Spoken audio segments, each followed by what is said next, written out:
Greater اسرائیل بنے گا. حدیث میں خبریں یہ سارے مسلمان ممالک تمہارے ہاتھ سے نکل جائیں گے مسلمانوں.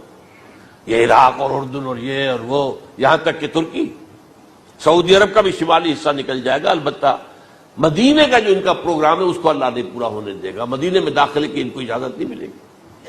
بہرحال یہ سارا کچھ ہونے والا ہے.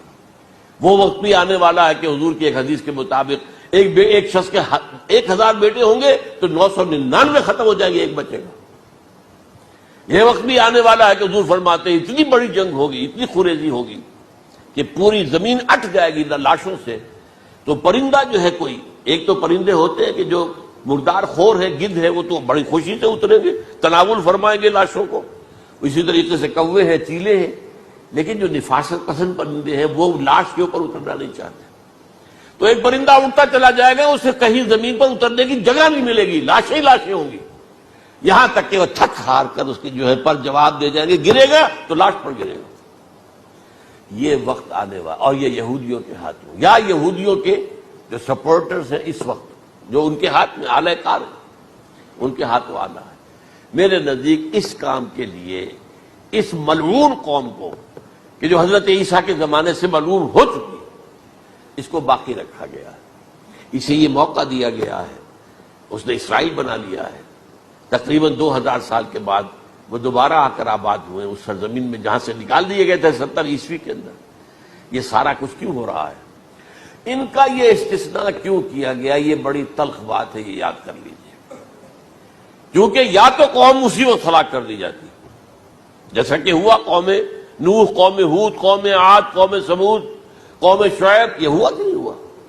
اور سدوم اور عمورہ کی بستیاں جہاں حضرت لوط بھیجے گئے، اور آل فرعون جو ہلاک کیے گئے. یا تو پوری قوم ہلاک کی جاتی نہیں. یہ یوں سمجھیے کہ اس پورے معاملے کو درمیان میں سے ایک وقفہ دے دیا گیا، حضرت عیسیٰ کو اٹھا لیا گیا اور حضرت عیسیٰ دوبارہ آئیں گے. یہ کیوں کیا گیا؟ اب اس میں بڑی تلخ بات آپ سے کہہ رہا ہوں، یہ آپ کے لیے قبول کرنا آسان نہیں، حلق سے نیچے اٹھنے کی مشکل سے. اس قوم کو زندہ رکھا گیا ہے جو ملعون اور مغضوب علیہم قوم ہے. سب سورہ فاتحہ میں مفسرین لکھتے ہیں ضالین یہ نصارہ ہے اور مغضوب علیہم یہ یہودی ہیں. اور قرآن کہتا ہے لعن الذین کفروا من اہل الکتاب علی لسان داؤد وعیسی ابن مریم. لعنت کی گئی ایک ملعون اور مغضوب قوم کے ہاتھوں. آخری امت محمد اور اس کا بھی بہترین حصہ، اس پر عذاب ان کے ہاتھوں آئے گا. اربوں پر عذاب یہودیوں کے ہاتھوں، اس لیے ان کو بچایا گیا.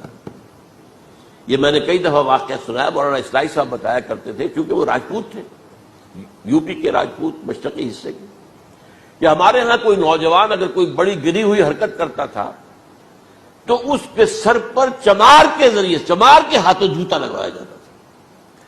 اگر راجپوت کے سر پر راجپوت کا جوتا گرا تو چلو تکلیف تو ہوئی، لیکن یہ کہ راجپوت کا جوتا گرا ہے نا، پڑا ہے. لیکن راجپوت کے سر پر چمار کا جوتا، جس کو آپ انگریزی میں کہتے ہیں to add insult to injury, وہ تکلیف بھی ہے جوتا کھانے کی اور انسلٹ ہے کہ ایک چمار مار رہا. یہ امت سب سے خیر امت ہے. کنتم خیر امت اخرجت للناس.